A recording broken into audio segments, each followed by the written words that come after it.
hello everyone, hello everyone. Very good morning, very good morning, very good morning everyone. जल्दी से आ जाइए, को बुला लीजिए, बोलिए आपके प्यारे कालरा जी आ गए हैं, आ गए हैं, आ गए हैं।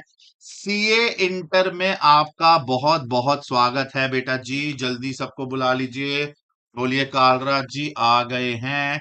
यार कितना अलग लग रहा है ना, बताओ। एक बार फाउंडेशन के बाद सीए इंटर में आकर अलग लग रहा है ना। अभी तक आपने फाउंडेशन की क्लासेस के अंदर मुझे देखा था, लाइव मुझे सुना था। हाँ भाई, लाइव तो हो गया मैं।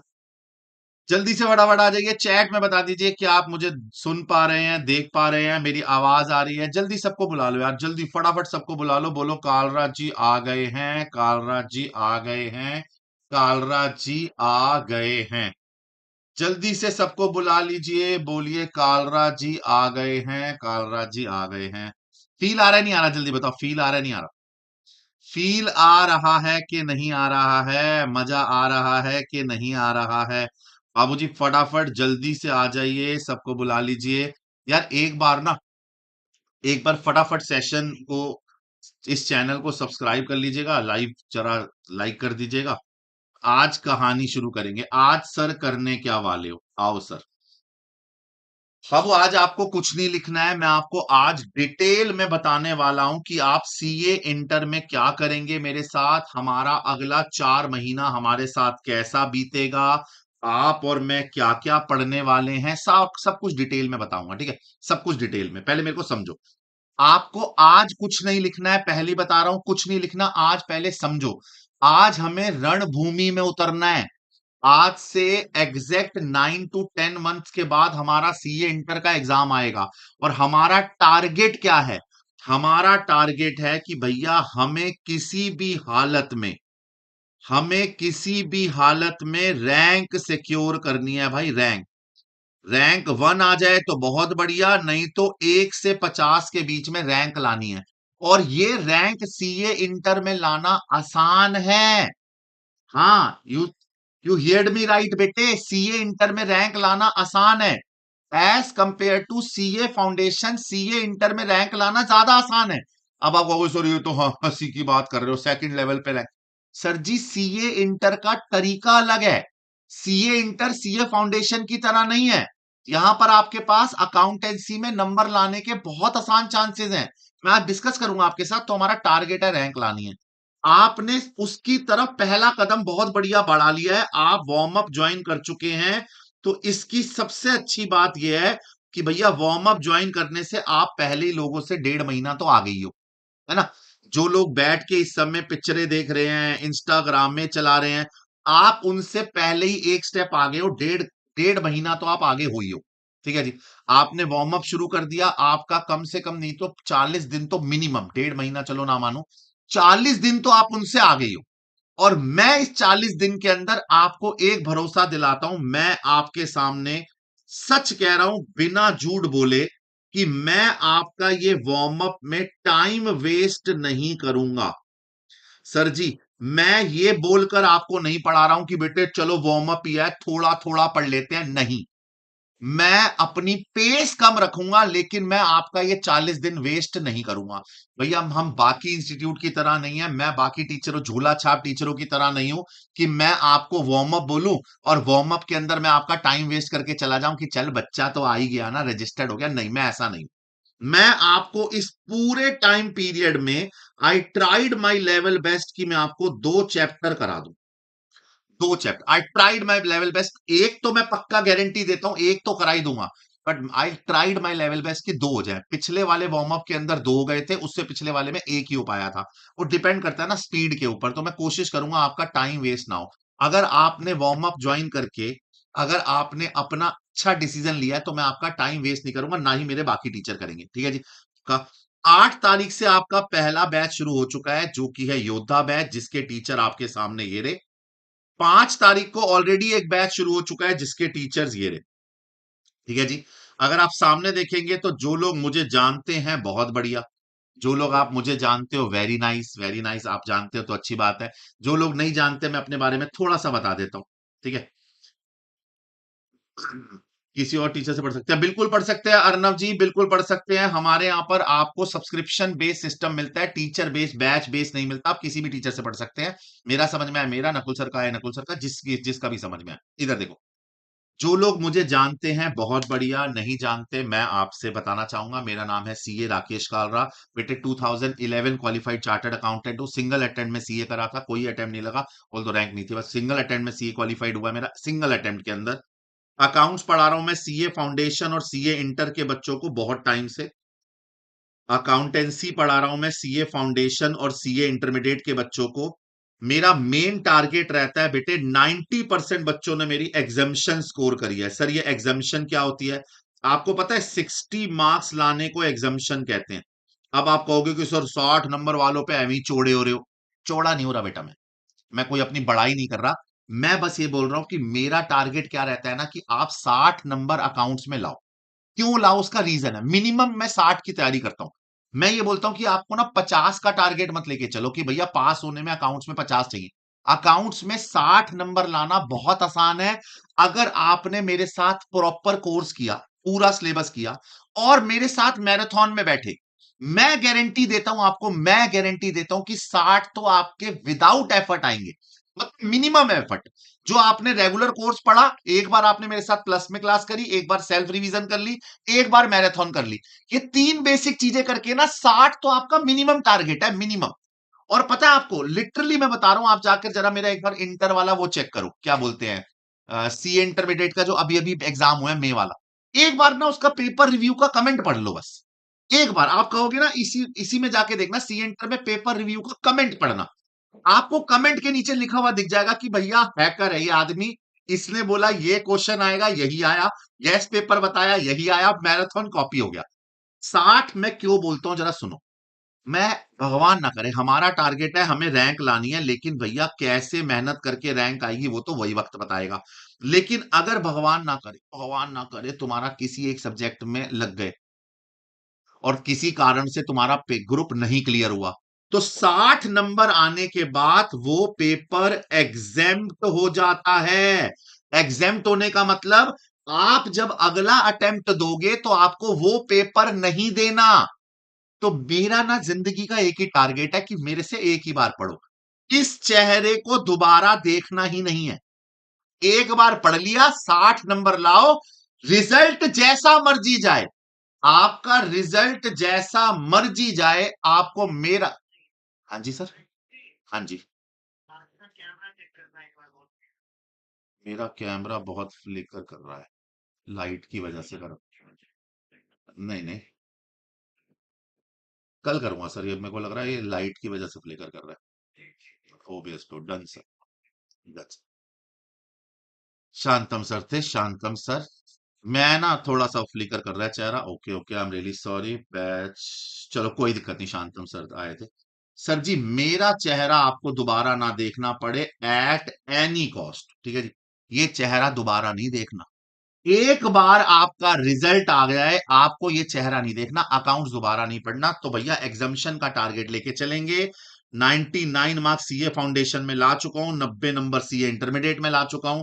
मेरा, आप लोग जो मेरे से पढ़े हैं एक बात बहुत अच्छे से जानते होंगे, सर जी रट्टाफिकेशन तो कालरा जी के खून में ही नहीं है। 100% लॉजिकल एक्सप्लेनेशन। सर जी अगर कोई चीज अकाउंट्स में बनी है तो उसका लॉजिक है। अगर अकाउंटिंग स्टैंडर्ड ने भी बोला है ना कि ये काम ऐसे करना है, तो मैं ये नहीं बोल सकता कि अकाउंटिंग स्टैंडर्ड के अंदर ना अगर बोला है कि भैया लिखा है तो लिखा है। नहीं सर, अगर 99% I tried my level best कि अगर अकाउंटेंसी के एएस भी अगर कह रहे हैं ना कि ये काम ऐसे करना है, तो उसके पीछे भी प्रोनाउंसमेंट्स होती हैं। आपको पता है ना, इसमें हमारे सी इंटर में अकाउंटिंग स्टैंडर्ड पढ़े जाएंगे। अकाउंटिंग स्टैंडर्ड होते हैं पॉलिसी फ्रेम डॉक्यूमेंट्स। तो जब कोई एएस बनाया जाता है ना, तो किसी प्रॉब्लम की वजह से बनाया जाता है, कि हमें लग रहा होता है कि यार इसकी ना वैल्यूएशन में इशू है, या इसके डिस्क्लोजर में इशू है, या फिर इसकी प्रेजेंटेशन में कोई प्रॉब्लम है, या एक से ज्यादा तरीके हैं प्रेजेंटेशन करने के। तो वी ट्राइड ना, हम क्या करते हैं कि भैया उसका एक सिंपलाइज्ड अप्रोच निकाल लेते हैं, पॉलिसी बना लेते हैं कि इस तरीके से करेंगे। ये सब प्रोनाउंसमेंट्स में लिखा जाता है जब वो एएस बनाया गया था। अब अकाउंटिंग स्टैंडर्ड में कुछ एएस ऐसे हैं जो 15-15 साल पहले बनाए गए थे। जब मैं पढ़ रहा था तब आए थे वो एएस। अब उसमें हालांकि थोड़े-थोड़े अमेंडमेंट होती रहती हैं। तो अगर वो एएस बना तो क्यों बना? उस प्रोनाउंसमेंट के साथ डिस्कस करेंगे, तभी तो मजा आएगा ना यार। भाई प्रॉब्लम सॉल्यूशन से पहले प्रॉब्लम आइडेंटिफिकेशन भी तो हमारे ही काम है ना यार। तो भैया 100% लॉजिकल। जो अगर sir after 12 PCB science stream ली थी, shifted to commerce and June में मेरा बीकॉम एग्जाम हुआ है, बेसिक अकाउंट कैसे क्लियर है? तारिशा जी, इसी यूट्यूब के इसी चैनल में जाओ, लिखो CA Rakesh Kalra base of accounting, आपको सारे लेक्चर मिल जाएंगे। Rules of debit and credit, journal entry, ledger, trial, सब कुछ मिल जाएगा। ठीक है, चले जी। आप में से जो मुझे जानते हैं वो तो जानते ही हैं। बाकी आप हम चारों को जान सकते हैं, ये योद्धा बैच के हमारे टीचर्स हैं। Aditya Sharma sir cost and FM पढ़ाते हैं, मैं एडवांस अकाउंटिंग पढ़ाता हूं। आपके प्यारे, मेरे बड़े प्यारे घनिष्ठ मित्र Shri Shri 1008 शांतम Gupta ji law and audit पढ़ाते हैं। और किशन सर धुरंधर हमारे, ये रियल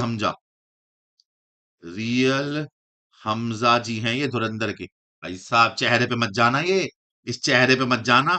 अब बहुत तेज आदमी है ये, टैक्सेशन का हमजा है ये, बिल्कुल लिटरली सब कुछ टैक्स और एसएम ये पढ़ाते हैं। ठीक है जी। अब मैं ना आपके साथ क्या डिस्कस करने वाला हूं, जरा पहले सामने स्क्रीन पे देख, सामने स्क्रीन पे देख। ये सब तो मैं आपके साथ डिस्कस करूंगा ही। एक बार ना आज ना पहले इंट्रोडक्शन के अंदर बेसिक समझ लो ताकि मजा आए। ठीक है, वरना मजा नहीं आएगा, ऐसा लगेगा आपको कि यार क्या ही पढ़ा दिया यार, ये आया और बोल के चला गया। ठीक है, थोड़ा बेसिक सुनो। सर फाउंडेशन के लेवल पे जब आप अकाउंट्स पढ़ते थे ना, तो आपका ये फाउंडेशन का अकाउंट्स 100% सब्जेक्टिव पेपर होता था। याद है आपको? 100% सब्जेक्टिव। इस 100 मार्क्स अभी अभी पढ़कर आए हो ना? चलो ना चैट में बात करो ना मेरे से, मैं भी आपके साथ आज के दिन हम डिस्कशन करेंगे। सुनो, चैट में मेरे साथ रहो ना प्लीज प्लीज ना। याद करो ना, 100% सब्जेक्टिव पेपर था। इस सब्जेक्टिव पेपर में 12 मार्क्स के ट्रू फॉल्स आते थे, अगर आपको याद हो तो। 12 नंबर के ट्रू फॉल्स आते थे और 88 मार्क्स का पेपर आता था। 88 मार्क्स का पेपर। आपको इसके अंदर अलग अलग पास नहीं होना, ओवरऑल 40-50 लाने थे। हमारा अकाउंट सब्जेक्टिव था।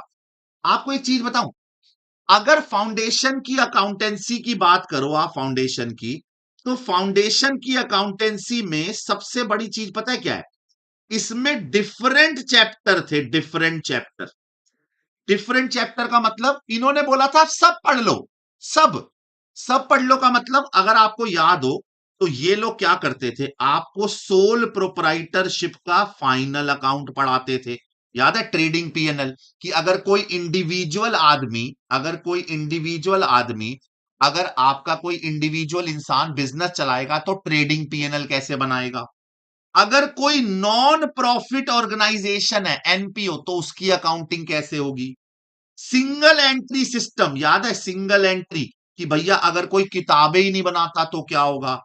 पार्टनरशिप कैसे करेगी अकाउंटिंग, है ना। कंपनी कैसे शेयर इशू करेगी। आप एक चीज पढ़ के देखो, क्या एक भी तरीके की सिमेट्री है? फाउंडेशन के लेवल पे कह रहे हैं सब पढ़ लो, सब सब। कि तेरे को ना कल को बेटे तू सीए बनने जा रहा है, तेरे को एनपीओ की अकाउंटिंग भी आनी चाहिए, तुम्हें पार्टनरशिप भी आनी चाहिए, तुम्हें शेयर इशू की अकाउंटिंग भी आनी चाहिए, तुम्हें बीआरएस भी आना चाहिए, डेप्रिसिएशन भी, बिल्स ऑफ एक्सचेंज, सब पढ़ा देते थे, सब ए टू जेड। सीए इंटर में कहते हैं कि ये सब पढ़ लिया है, फाउंडेशन में ये सब पढ़ लिया, हो गया अच्छा बच्चा तू, चल अब इंटर में आ, और अब तुझे इंटर में अकाउंट्स नहीं पढ़ना, अब तुझे इंटर में पढ़ना है एडवांस अकाउंट। सर ये क्या है? सर जी एडवांस अकाउंटिंग में मैंने आपको बोला ना फाउंडेशन से ज्यादा आसान है। यहां पर आपको करना पता है क्या है? यहां पर आपको ओनली, ओनली नहीं sorry, main focus on, main focus on company accounts. यहां हम आपको कहते हैं जी जरा सुनो, अब आपको पार्टनरशिप वगैरह नहीं पढ़नी, पढ़ ली, दोबारा नहीं पढ़नी भाई। गार्नर वर्सेस मूरे, इंसॉल्वेंसी, है पढ़ गए तुम, पढ़ लिया। अब रियल वर्ल्ड में जब तुम कल को उठ के कंपनी में पहुंचोगे, क्योंकि इंटर के बाद तो आपको आर्टिकलशिप करनी है, फाइनल में तो जाने नहीं देंगे ना हम आपको, पहले पहले आप आर्टिकलशिप करोगे। जब आप आर्टिकलशिप करने जाओगे तो भैया किसी कंपनी में एज अ चार्टर्ड अकाउंटेंट लगोगे, अगर आपने इंटर्न वो करी इंटर्नशिप, है ना, इंडस्ट्रियल ट्रेनिंग। या फिर किसी चार्टर्ड अकाउंटेंट के यहां बैठ के काम करोगे टैक्सेशन ऑडिट का। भाई टैक्सेशन ऑडिट या ये जीएसटी वगैरह किसका करोगे, इंडिविजुअल का या कंपनी का। तो कल को अगर किसी कंपनी में इंटर्नशिप लगे या किसी कंपनी का स्टैट ऑडिट कर रहे हो तो कंपनी के बारे में बैलेंस शीट तो पढ़नी आनी चाहिए। अब आपको पार्टनरशिप वगैरह हमने पढ़ा दिया, काम खत्म। आ जाओ कंपनी का डिटेल पढ़ो कि कंपनी अपना ट्रेडिंग पीएनएल कैसे बनाती है, जिसको स्टेटमेंट ऑफ पीएनएल कहते हैं। कंपनी अपनी बैलेंस शीट कैसे बनाती है, दो कंपनियों का अमालगमेशन कैसे होता है। अगर एक कंपनी ने किसी दूसरी कंपनी के 51% शेयर खरीद लिए और उसको अपना सब्सिडरी बना दिया, तो उस कंपनी की बैलेंस शीट को अपनी कंपनी में कंसोलिडेट कैसे करेंगे। अगर कंपनी का मन करा कि चलो इक्विटी शेयर को वापस ले लेते हैं, बाय बैक कैसे होगा। समझ रहे हो, कहानी समझ रहे हो, यानी सारा फोकस किस पे चला गया है, कंपनी के ऊपर। अब आपको फोकस, और क्यों है, देखो हमारा इंस्टीट्यूट बाकियों से बढ़िया क्यों है। आईसीआई को आप कितना भी कोस लो कि यार पेपर चेकिंग गलत हो रही है, पेपर अच्छे से चेक नहीं हो रहे, ये नहीं हो रहा, वो नहीं हो रहा, तीन तीन अटेम्प्ट कर, तुम कितना भी कोस लो बेटे, आईसीआई से बेटर इंस्टीट्यूट नहीं है कोई। और उसका कारण है, मैं आपको उसका कारण बताता हूं, उसका 100% है कारण, पता है क्यों। भैया एकमात्र ऐसा इंस्टीट्यूट है जिसको दिमाग है, जिसको समझ है कि अगर मुझे अपने बच्चों को सीए बनाकर मार्केट में उतारना है ना, तो मैं खाली नहीं बिठा सकता। अगर मेरा बच्चा सीए बनने से पहले किसी चार्टर्ड अकाउंटेंट के यहां आर्टिकलशिप करने जाता है ना, तो वहां पर उसके नाम के आगे कभी गधा या बेवकूफ नहीं लगना चाहिए। उसे इतना मैं पढ़ाकर भेजूंगा कि जो रियल लाइफ में काम आ जाए। उसके बाद उसके उसके ऊपर है कि उसकी कितनी कैपेबिलिटी है, कितना अच्छा पढ़ाई करी है, कितनी डेप्थ नॉलेज है, अपना करियर बना लेगा। लेकिन आईसीआई ये बहुत अच्छी चीज करके चलता है। उसे पता है कि भैया रियल लाइफ में एनपीओ की अकाउंटिंग तुम पता नहीं कब करोगे। भैया मैंने अपनी जिंदगी में इतने साल बाद जाके बड़ी रेयर जाके एनपीओ की अकाउंटिंग करी है ना। फाइनल अकाउंट सोल प्रोप्राइटर का आजकल आर्टिकल बना देते हैं ये सारा काम। समझ रहे हैं आप, उनको पता है ये सारी अकाउंटिंग से बेटर तुम जब रियल वर्ल्ड में उतरोगे तो तुम्हारे लिए मेन अकाउंटिंग क्या बन जाएगी, ये कंपनी अकाउंट। तुम्हें इसलिए यहां पढ़ाकर भेज रहे हैं। दूसरी सबसे अच्छी बात भैया, ये 100% सब्जेक्टिव है, 100% सब्जेक्टिव। इस सब्जेक्टिव में 70 में से 30% एमसीक्यू और 70 मार्क्स सब्जेक्टिव। यानी पेपर जो आएगा ना, कह रहा है कम से कम पेपर तो लीक नहीं होते। आ गया, वेरी नाइस, हमारे यहाँ नहीं होते भाई। सुनो ना, 30 मार्क्स के एमसीक्यू है, 70 नंबर का प्रैक्टिकल है। अभी मैं इसके बारे में और डिटेल चर्चा करता हूं, पहले इसको समझो। सबसे पहला आपके दिमाग में जो शब्द आया होगा ना, और आपके दिल की धड़कनें बढ़ा रहा होगा कि सर एमसीक्यू है, एमसीक्यू, लेकिन नो नेगेटिव मार्किंग। सर जी हमारे यहां पर ना कोई नेगेटिव मार्किंग नहीं हो। मतलब अगर आपका एमसीक्यू सही है तो 2 मार्क्स, गलत है तो 0, नेगेटिव नहीं है। समझ गए, मैथ्स नहीं है ये, इको नहीं है ये फाउंडेशन वाला कि टिक लगाने से पहले देखना पड़ेगा कि सर अगर गलत हो गया तो नेगेटिव मार्किंग होगी। नहीं है नेगेटिव मार्किंग। इसका मतलब तुक्का मारूंगा मैं, है यही सोच रहा है ना, तेरे मन में यही सवाल आया ना कि मैं तुक्का मार लूंगा, मारूंगा मैं, बोल मार दूंगा तेरे सर पे, बता रहा हूं कि नहीं मारने यहां पर। यही जो 30 नंबर है ना, यही 30 नंबर बेटे हमें एग्जेम्पशन दिलाएंगे। बट ना थोड़ा सा ट्रिक है इसके अंदर। क्या ट्रिक है, मैं आपको वो चीज दिखाता हूं। सर थोड़ी सी ट्रिक ये है कि जब हम इसे करने जाएंगे ना, जब हम इसे करने जाएंगे तो हमारा पार्ट ए जो है, देखो ये है हमारा पेपर पैटर्न। पेपर ना 2 पार्ट में आएगा, देखो हमारे अकाउंट्स का पेपर पैटर्न क्या है एडवांस का, सुनो। पार्ट ए आएगा 30 मार्क्स का अलग से, और पार्ट बी, एक ही पेपर में 2 पार्ट आएंगे, पार्ट ए और पार्ट बी। जो ये पार्ट ए आएगा ना 30 मार्क्स का, ये एमसीक्यू बेस्ड है, लेकिन मैंने अभी अभी आपकी चर्चा करी कि नो नेगेटिव मार्किंग। सर जी नेगेटिव मार्किंग नहीं है, लेकिन 30 मार्क्स का आएगा। और ये कैसे आएगा बताता हूं। इसके लिए आपको ओ एम आर शीट मिलेगी, O M R sheet. Sir आपको ओएमआर शीट के बारे में ऑलरेडी मालूम है। ओएमआर शीट क्या होती है, ओएमआर शीट में आपको टिक मारने होते हैं, गोले लगाने होते हैं, गोले। याद है ना, गोले लगाने होते हैं, गोले ऐसे। तो आपको इसके लिए गोले लगाने हैं, आपको अपनी आंसर शीट पे ABCD नहीं लिखना, OMR शीट पे गोले लगाकर अपनी आंसर शीट के साथ अटैच करके दे देना है एग्जामिनर को, ठीक है, चेकर जो उस समय वहां पर होगा, इन्विलेटर को। समझ रहे हैं? OMR शीट आती है इसके साथ, बट नेगेटिव मार्किंग नहीं है। बट सुनो, MCQ जो है ना, ये सारे MCQ यहां पर आते हैं 15 questions, 15 question of 2 marks each. 15 question और हर क्वेश्चन 2 मार्क्स का है, यानी 15 इंटू 2 करोगे तो 30 हो जाएगा। सर ये बताइए कि आर्टिकलशिप में किस पर्टिकुलर सब्जेक्ट पर प्रैक्टिकल एप्लीकेशन, अगर आपको आर्टिकलशिप में अच्छा लाना है तो टैक्सेशन और अकाउंट्स और लॉ, इन तीनों पे ध्यान रखना, यानी ग्रुप 1 पे। चले, 15 क्वेश्चन आएंगे 2-2 नंबर के। सर आपने तो नीचे 6 लिखे हैं खाली। बेटे सुनो, 15 क्वेश्चन है लेकिन इस 6 पार्ट में बटे होंगे। बहुत मजेदार चीज बताने वाला हूं, अभी ध्यान से सुनना। सर जो पहला क्वेश्चन आपके सामने आएगा, that question is case scenario. Sir ये क्या होता है? केस सिनेरियो का मतलब 8 नंबर के अंदर आपको केस स्टडी आएगी, केस स्टडी।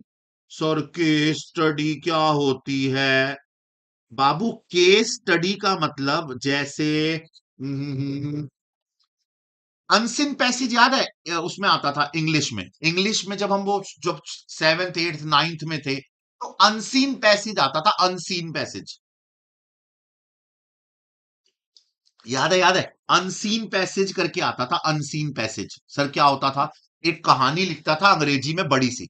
उस बड़ी सी अंग्रेजी की कहानी के अंदर नीचे 4 क्वेश्चन या 5 क्वेश्चन होते थे, उस कहानी के बेस पे आपको वो कहानी पढ़नी होती थी, और कहानी के बेस पे वो 4 क्वेश्चन या 5 क्वेश्चन के जवाब देने होते थे। जो हम बचपन में क्या करते थे याद है? हम नीचे क्वेश्चन में लाइन ढूंढते थे कि ये लाइन ऊपर क्वेश्चन में कहां है। याद है? याद है? सच सच बताना, तुम भी यही करते थे ना जलीलो? यही बताओ, सच बताओ जलीलो, यही करते थे ना? कि नीचे लाइन ढूंढते थे कि राम की बीवी किसके साथ भागी, ऊपर क्वेश्चन में राम की बीवी मनोज के साथ भागी। अरे चेप दो, है ना? है ना? है ना? है ना? है ना? जलीला सब ऐसे ही करते थे। यहां नहीं चलेगा ये, यहां नहीं चलेगा। यहां पर अकाउंट्स का केस स्टडी बनकर आएगा। उस केस स्टडी के अंदर 4 क्वेश्चन होंगे, 2 मार्क्स ईच के। और ये चारों क्वेश्चन जो है ना, ये जो चारों क्वेश्चन है, ये जो चारों क्वेश्चन है, ये all questions are interconnected. Interconnected. Sir what is interconnected? अबे इंटरकनेक्टेड का मतलब है ये चारों आपस में जुड़े होंगे। क्वेश्चन नंबर 1 क्वेश्चन 2 से कनेक्ट होगा, 2 वाला 3 से कनेक्ट होगा, 3 वाला 4 से कनेक्ट होगा। अगर आप वो पर्टिकुलर चैप्टर पढ़कर नहीं गए, या पर्टिकुलर अकाउंटिंग स्टैंडर्ड आपने छोड़ रखा है और उसी का केस स्टडी आ गया, तो भैया आपसे अगर क्वेश्चन 1 नहीं होगा तो क्वेश्चन 2 भी नहीं होगा, 2 नहीं होगा तो 3 भी नहीं होगा, 3 नहीं होगा तो 4 भी नहीं होगा। समझ रहे मेरी बात? आपस में कनेक्टेड है, ये बड़ी प्रॉब्लम है इसके अंदर। और तो और 2-4 को के एएस को मिला के बना देते हैं कई बार। एक बार मैं दिखाऊं आपको, एक बार दिखाऊं कैसे करते हैं इसको, एक बार दिखाऊं। मैंने बनाया एक क्वेश्चन, दिखाऊं? दिखाऊं? दिखाऊं? क्या बोलते हो? चैट में आओ यार, चैट में देखो। मैं ऐसे खाली बैठ के पढ़ाने नहीं आया। चैट में आओ जल्दी, फटाफट चैट में दिखाऊं। केस स्टडी की एक झलक दिखाऊं? मैंने बना रखी है, जल्दी आओ। केस स्टडी की दिखाऊं झलक, दिखाऊं झलक? अरे कुछ ऐसा कराऊंगा जो आपको ऑलरेडी आता है। झलक दिखाऊं? बोलो बोलो। चैट में आओ, चैट में। चैट में आओ जल्दी फटाफट, फिर मैं आपको झलक दिखाता हूं। जल्दी चैट में आओ यार, पढ़ रहे हैं तो मजा तो आना चाहिए ना, कुछ अलग तो देखो ना। आओ सामने स्क्रीन पे देखो, एक बार सामने स्क्रीन पे देखो। आपको वो याद है? आपको वो याद है? आ, आपको वो याद है? क्या बोलते थे? सीए फाउंडेशन में मैंने आपको एक चैप्टर पढ़ाया था, इन्वेंटरी वैल्यूएशन। इन्वेंटरी वैल्यूएशन करके एक चैप्टर पढ़ाया था, याद है? इन्वेंटरी वैल्यूएशन का एक चैप्टर सीए फाउंडेशन। एक्चुअल में ना उसके ऊपर एक एएस है जिसका नाम है एएस नंबर 2, सेम नाम से इन्वेंटरी वैल्यूएशन। अगर आपको याद हो तो मैंने आपको उसके अंदर एक परपेचुअल मेथड पढ़ाया था, परपेचुअल मेथड। उस परपेचुअल मेथड में मैंने आपको स्टोर के लेजर बनाने सिखाए थे। याद है स्टोर के लेजर क्या होते थे? फीफो, लीफो और वेटेड एवरेज। चैट में कौन बताएगा मेरा प्यारा बच्चा, चैट में, कि फीफो लीफो वेटेड एवरेज क्या होता था? फीफो मतलब जो पहले माल आया वो पहले जाएगा, लीफो मतलब जो बाद में आया वो पहले जाएगा, और वेटेड एवरेज का मतलब एवरेज के हिसाब से। याद है आपको, वेटेड एवरेज में रेट निकालते थे। आपको अगर याद हो तो सीओजीएस के दो फॉर्मूले होते थे, cost of goods sold, COGS कहते हैं इसको। याद है, सीओजीएस का पहला फॉर्मूला होता था opening stock plus net purchases, आपने कितना माल खरीदा, प्लस डायरेक्ट एक्सपेंस, जो भी प्रोडक्शन के खर्चे हैं, माइनस क्लोजिंग स्टॉक। याद आ रहा है? हाँ ना बोलो। सीओजीएस निकालने का ये एक फॉर्मूला होता था, याद है आपको? याद है ना? और करके एक और फॉर्मूला होता था कॉस्ट ऑफ गुड सोल्ड का, net sales minus gross profit. याद है? याद है? याद है? याद है? याद है? अच्छा, इस फॉर्मूले को मैं अगर जीपी निकालना चाहूं तो सीओजीएस इधर चला जाएगा। याद आ रहा है? याद आ रहा है? याद आ रहा है? याद आ रहा है? दोनों फॉर्मूले याद आ रहे हैं? पक्का? कोई दिक्कत तो नहीं? कोई नई चीज तो पढ़ानी ना? अब जरा वापस इसमें आओ। आओ तुम्हें जरा एक केस स्टडी दिखाता हूं। ये देखो, सामने स्क्रीन पे देखो, तुम्हारे सामने एक केस स्टडी है, मेरे साथ साथ पढ़ना please. HP is a leading distributor of petrol. थोड़ा मैं ऐसे हाईलाइट कर देता हूं। एचपी जो है वो लीडिंग डिस्ट्रीब्यूटर है पेट्रोल में। भाई का काम है पेट्रोल का, इजराइल विजराइल चलाता होगा। A detail inventory of petrol in hand is taken when the books are close at the end of each month. कह रहा है हर महीने जब ईयर महीना एंड होता है तो हम इन्वेंट्री का टोटल कर लेते हैं। Eight the end of the month following information is available. क्या क्या जानकारी अवेलेबल है जरा पढ़ना। सबसे पहली जानकारी, सेल दे रखी है 47,25,000, इतने की तो मेरे पास सेल है। अच्छा जी। जनरल ओवरहेड कॉस्ट बताना, what is general overhead cost? General overhead cost का मतलब हो गया तुम्हारी कोई इनडायरेक्ट एक्सपेंस। अच्छा जी, और क्या? ये पढ़ना, inventory at the beginning. Can I से इन्वेंट्री एट द बिगनिंग का मतलब ओपनिंग की बात कर रहा है। 1,00,000 लीटर पड़े हैं मेरे पास 15 रुपए के हिसाब से। क्या मैं कह सकता हूं मेरा ओपनिंग स्टॉक है 1,00,000 लीटर इंटू 15, 15 लाख रुपए का ओपनिंग स्टॉक कह सकता हूं? हाँ या ना बोलो, चैट में आओ, मजा तब आएगा जब आप साथ साथ पढ़ोगे। नहीं आएगी? नहीं आएगी भाई, ओनली फॉर क्रिकेट नहीं आएगी। क्या मैं ये बोल सकता हूं, चैट में बताओ, क्या मैं ये बोल सकता हूं मेरा ओपनिंग स्टॉक एक 15 लाख रुपए है? कैन आई से माई opening stock is 15 lakh? Can I से दिस? कैन आई से दिस? चैट में जल्दी बताओ, क्या मैं ये कह सकता हूं कि मेरा ओपनिंग स्टॉक 15 लाख रुपए है? बिल्कुल कह सकता हूं। आओ, कह रहा है जी परचेज करी है, जरा पढ़ना क्या क्या खरीदा है। इस बार हमने जून की पहली तारीख को 2 लाख लीटर खरीदे 14 रुपए 25 के हिसाब से। 2 लाख लीटर इंटू 14 रुपए 25 यानी 28,50,000 की ये परचेज। और जून के लास्ट में खरीदे 1 लाख लीटर 15 रुपए 15 पैसे, 15,15,000। कैन आई से कि मेरी परचेज 43,65,000 इज माई परचेज। इतना माल खरीदा है। चैट में आओ ना यार, मजा तब आएगा। देखो, मैं ये क्वेश्चन सिर्फ इसलिए दिखा रहा हूं ताकि आपको समझ में आए केस स्टडी क्या होती है ना? कि मैंने 28,50,000 का जून 1 को परचेज करी और जून 30 को इतने का माल खरीदा। क्या मैं ये कह सकता हूं कि इतना माल खरीदा? सामने स्क्रीन पे देखो और जवाब देना। सामने स्क्रीन पे देखो, कह रहा है क्लोजिंग इन्वेंट्री यानी कि क्लोजिंग स्टॉक में 1,30,000 लीटर बचे हैं। समझदार हो तो जवाब देना। 1 लाख लीटर मेरे पास पहले से था, 1 लाख लीटर पहले से ओपनिंग स्टॉक पड़ा था, 1 लाख लीटर। मैंने 3 लाख लीटर और ले आया, टोटल हो गए मेरे पास 4 लाख लीटर। अब 4 लाख लीटर में से अगर 1,30,000 बचा हुआ है तो 270 कंज्यूम कर लिया होगा, है ना?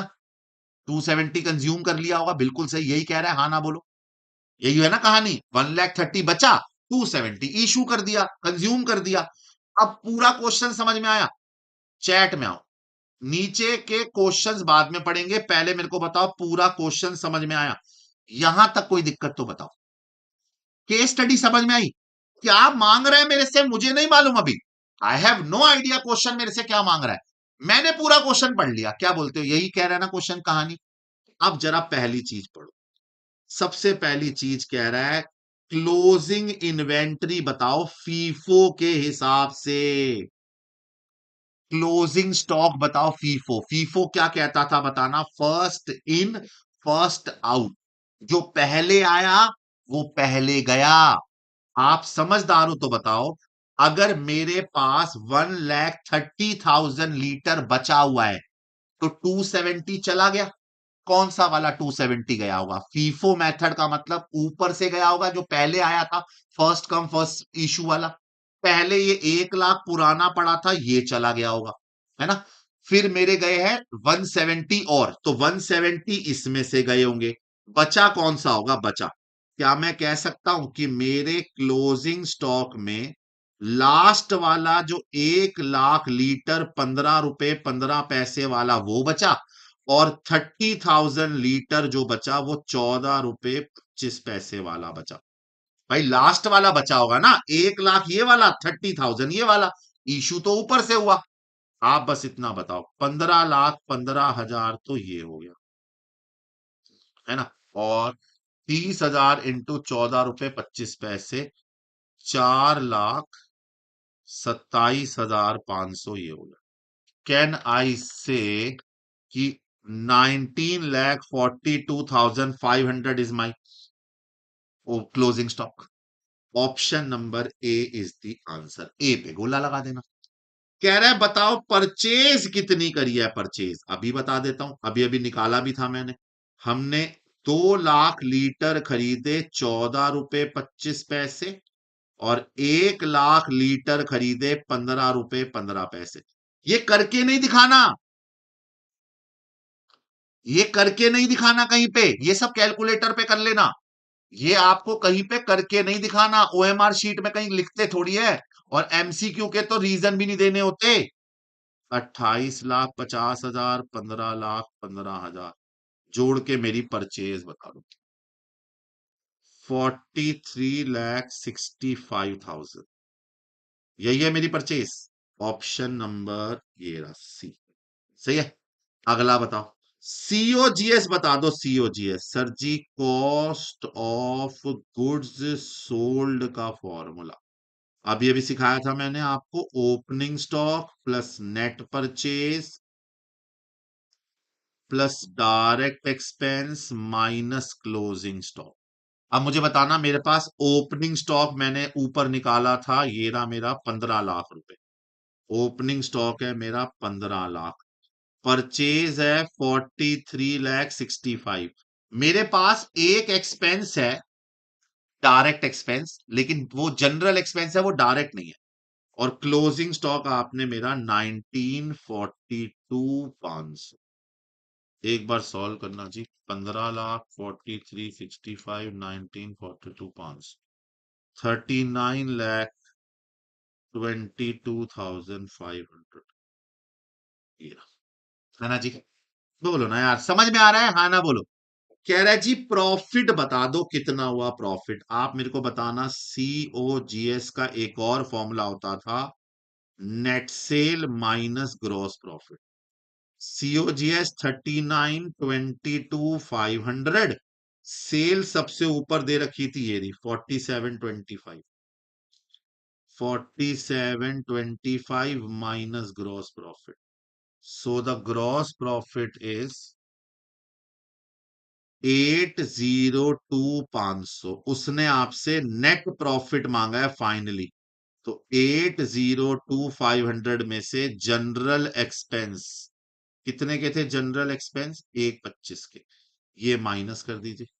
802,500 माइनस 1,25 कितना नेट प्रॉफिट आया मेरा? 677,500, ऑप्शन डी। समझ में आया केस स्टडी? केस सिनेरियो समझ में आया? केस सिनेरियो में क्या कह रहा है? आपको केस सिनेरियो में क्या कह रहा है? भाई केस सिनेरियो में आपसे मेहनत थोड़ी करवा रहा है। आपको कह रहा है ढंग से पहले पूरा केस स्टडी पढ़ लो, और नीचे 4 ऑप्शन है उसको टिक कर दो, 8 नंबर का हो गया ये। बताओ, आया मजा? हाँ ना बोलो।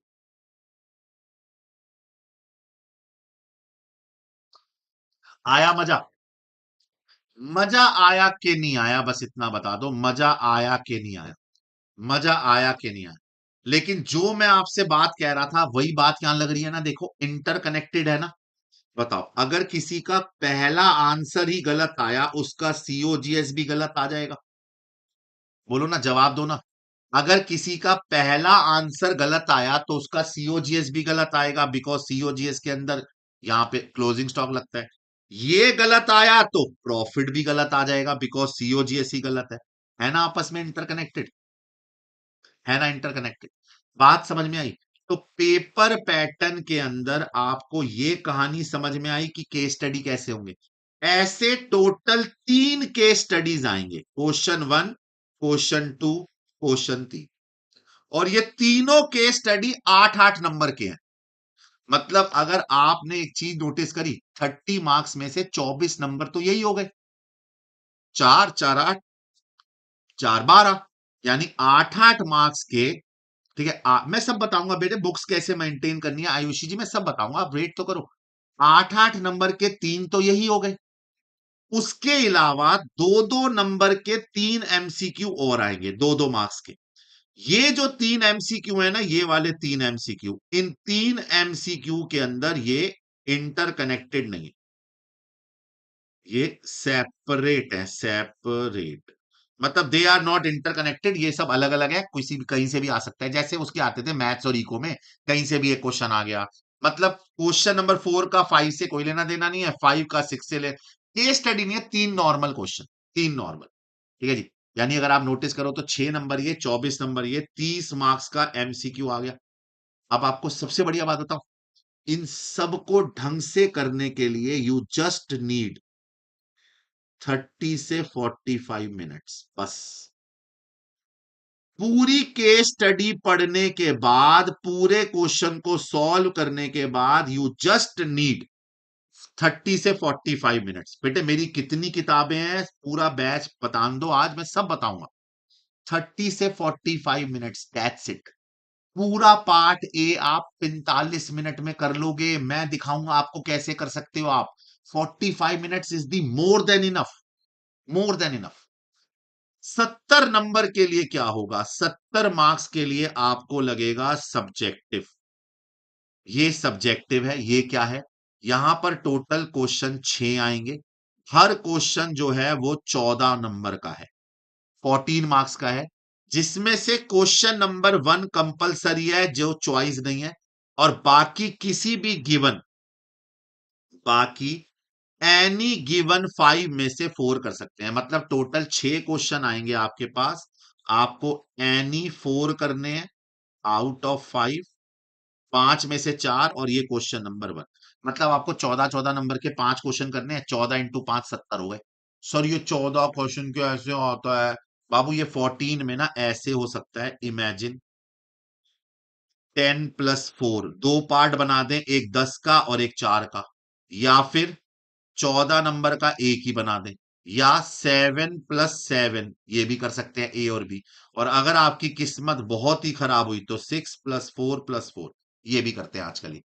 3 पार्ट बना देते हैं, पहला पार्ट 6 का, अगला वाला 4 का, अगला वाला 4 का। ज्यादातर आईसीआई ना कौन सा पैटर्न यूज करता है बताऊं? ज्यादातर ये और ये पैटर्न बहुत यूज करते हैं। 10-4, 14, 7-7, ये वाला पैटर्न यूज होता है। तो पेपर थोड़ा लेंदी बनाना होता है तो वो ज्यादा नंबर ऑफ क्वेश्चन डाल देते हैं, कम लेंदी बनाना होता है तो 14-14 वाले 2 डाल देते हैं। मतलब आईसीआई खेल सकता है, इसमें खेल सकता है आईसीआई, ध्यान रखना। तो पेपर पैटर्न समझ में आया? एक बार चैट में आओ, कि आपको पेपर पैटर्न समझ में आया कि हमारा पेपर इस बार एडवांस अकाउंटिंग सी एंटर में बिल्कुल अलग है। 30 मार्क्स का एमसीक्यू, 70 मार्क्स का प्रैक्टिकल। 30 मार्क्स का MCQ case study, 70 marks subjective. इसमें 14 नंबर की चॉइस है, क्वेश्चन 2 से लेके 6 के बीच में कोई 5 कर लेना, कोई 4, एनी 4। पक्का जी? समझ में आया? पक्का? कहानी बताओ, कहानी समझ में आई? सर आज सीए एश्योर ऑफर लेने से होगा ना भैया? 100% सीए एश्योर ऑफर का लास्ट डे है। अगर आपने अभी तक एश्योर ऑफर नहीं लिया तो भैया today is the last day. अगर आप अभी भी परेशान हो रहे हैं तो अपना समय वेस्ट मत करो। मैंने आपको वादा किया है कि भैया मैं आपका समय वेस्ट नहीं होने दूंगा। मेरा कोई भी एजुकेटर, मेरा कोई भी दोस्त आपका समय वेस्ट नहीं होने देगा। ये 40 दिन आपको भला देके जाएंगे। एश्योर ऑफर बाय कर लो, आज लास्ट डेट है, कोड आरकेजी लगा के ले लेना। इसके नीचे लिंक भी आ रहा है, याद रखना, इसके बाद नहीं मिल पाएगा। डन है भाई? पैटर्न क्लियर है? जल्दी बताओ, पैटर्न क्लियर है? अब भैया एडवांस अकाउंटिंग में पढ़ना क्या है, सामने स्क्रीन पे देखो, सामने स्क्रीन। ये है तुम्हारा एडवांस अकाउंटिंग का पूरा सिलेबस। एडवांस अकाउंटिंग का सिलेबस। पेपर को ना दो हिस्सों में बांट सकते हो आप। एक है हमारा कॉल्ड चैप्टर्स और एक है हमारा कॉल्ड अकाउंटिंग स्टैंडर्ड्स। मतलब मैंने ना पेपर को ना दो हिस्सों में बांट दिया, हमारी पूरी एडवांस अकाउंटिंग को दो हिस्सों में बांट दिया। एक चैप्टर्स, चैप्टर्स का मतलब समझते हैं ना, जैसे फाउंडेशन में होते थे NPO, final account, single entry, BRS, ऐसे चैप्टर। और दूसरा अकाउंटिंग स्टैंडर्ड, जिसमें डायरेक्ट एएस के ऊपर क्वेश्चन आते हैं कि एएस में क्या लिखा है बताओ। सर क्या हो गया? जैसे for example AS number 2 inventory पता है ना, कॉस्ट और net realisable value whichever is lower. अब क्वेश्चन आ जाएगा कि ना अकाउंटेंट ने इन्वेंट्री को ना कॉस्ट पे ले लिया जबकि उसकी एनआरवी लोअर है, क्या उसने सही करा है? तो आप बोलोगे आपका अकाउंटेंट गधा है, आपका अकाउंटेंट जलील है, आपका अकाउंटेंट छी छी वाला है। क्योंकि अकाउंटिंग स्टैंडर्ड कहता है the inventory should be valued at cost और NRV whichever is lower to satisfy the conservatism. So the accountant which is valued the inventory at the cost although the NRV is lower is not as per accounting standard. समझ गया ना as के question कैसे आते हैं? As के question practical भी है, थ्योरी भी है। अगर मैं चैप्टर की बात करूं तो सामने स्क्रीन पे देखो, सबसे पहला चैप्टर और सबसे प्यारा chapter is called company final account. इसको कई लोग प्रिपरेशन ऑफ फाइनेंशियल स्टेटमेंट भी कहते हैं। Preparation of financial statement. यार आपको ट्वेल्थ का शेड्यूल 3 याद है? ट्वेल्थ का शेड्यूल 3, कंपनी एक्ट 2013 का शेड्यूल 3 होता था, शेड्यूल 3 याद है? जिसमें बैलेंस शीट का फॉर्मेट होता था कि कंपनी की बैलेंस शीट कैसे बनेगी, कंपनी का पीएनएल कैसे बनेगा। अब भाई ये इंडिविजुअल तो है नहीं, यहां तो हम कंपनी की बात कर रहे हैं। तो कंपनी की बैलेंस शीट बनाने का फॉर्मेट होता है और वो फॉर्मेट सबके लिए मैंडेटरी होता है। आपको वो फॉर्मेट याद कराऊंगा, कंपनी की बैलेंस शीट बनाना सिखाऊंगा। कैसे बताता हूं, देखो मेरी ना टोटल आपको 3 बुक्स मिलेंगी। देखो मेरी टोटल 3 बुक्स हैं, ये देखो। सबसे पहली बुक है ये 261 पेज की, जिसके अंदर है टेक्स्ट बुक। टेक्स्ट बुक, इसको मैं टेक्स्ट बुक बोलता हूं, इसको बोलते हैं कंसेप्ट। कोई भी चैप्टर देख रहे हो, प्रिपरेशन ऑफ फाइनेंशियल स्टेटमेंट, यहां पर मैंने कंपनी की बैलेंस शीट बनाना सिखाया है, कैश फ्लो, अमालमेशन। ये टेक्स्ट बुक है। टेक्स्ट, टेक्स्ट का मतलब इसमें कंसेप्ट है।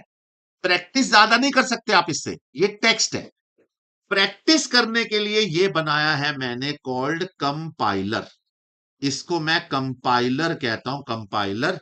और ये है बाबू ऑलमोस्ट 750 प्लस पेज का। इसमें चैप्टर के क्वेश्चंस, केस स्टडीज, एमसीक्यू सब कुछ है, ए टू जेड। मैं आपको अभी झलक दिखाता हूं। और तीसरा है ये मेरी chart book, accounting standard as की चार्ट बुक। ये पूरा का पूरा एएस मैंने चार्ट वाइज बना के दिखा रखा है ताकि आप इसके पन्ने फाड़ें और ऐसे दीवार पे लगा लें। अब मेरी बुक, मेरी बात सामने देखना, मैं आपको बुक्स दिखाता हूं अपनी।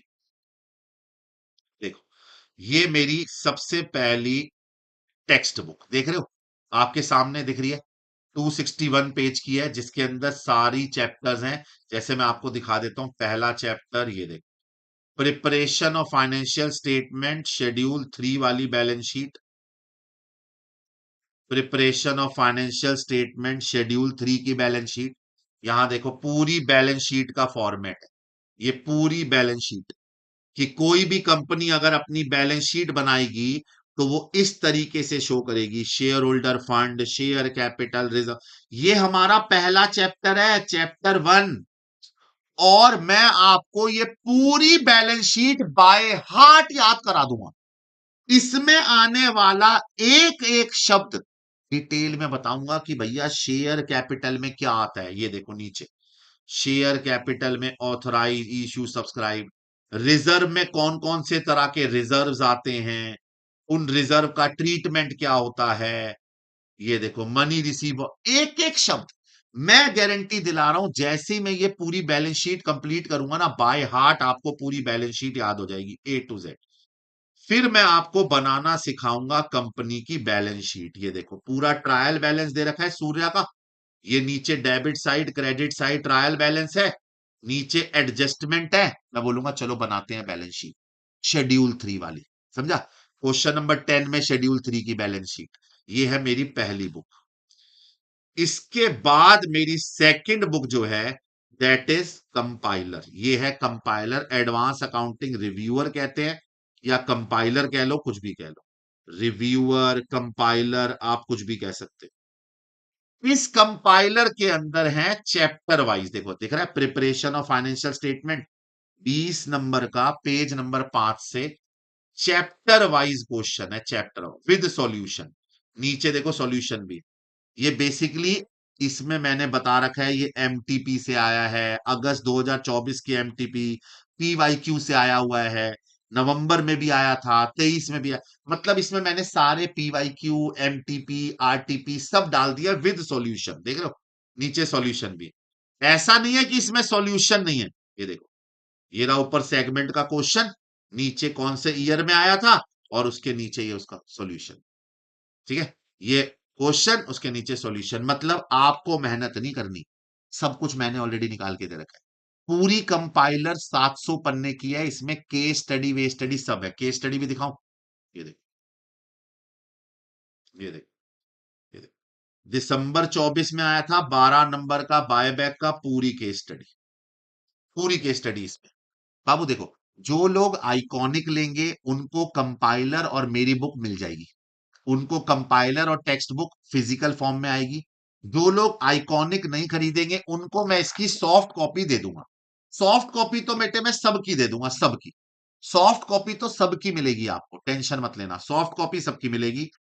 पीडीएफ सबको मिलेगी, लेकिन जो आइकॉनिक सब्सक्रिप्शन लेंगे फिजिकल बुक सिर्फ उसको मिलेगी बेटे।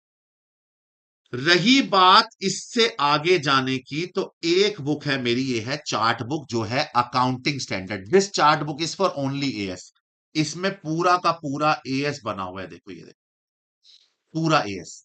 इसके अंदर आपको अकाउंटिंग स्टैंडर्ड से रिलेटेड सारे चार्ट बने हैं। एएस 1 क्या कहता है उसका सारी डिटेल, एएस नंबर 2 क्या कहता है उसकी सारी डिटेल, एएस नंबर 3 क्या कहता है उसकी डिटेल। ये जो चार्ट बुक है ना, ये कलर्ड फॉर्म में आएगी, लेकिन ये अन अकेडमी नहीं भेजेगा।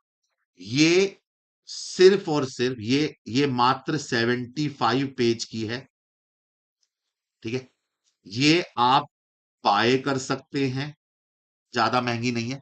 और ये जो आपके पास आएगी ना, इसकी जो बुक आएगी ना आपके पास बुक, ये बुक ना इस तरीके से आएगी कि यहां पर ना ऐसे कट लगे होंगे, पेज फाड़ने का ऑप्शन।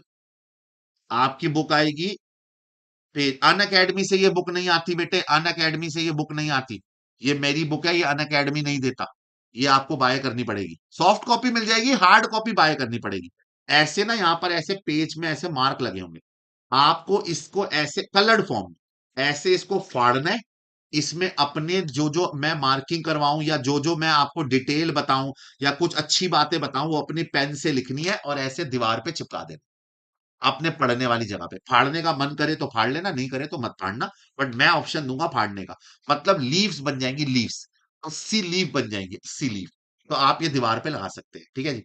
ये जितने भी कोड आरकेजी लगाने वालों के लिए फ्री है।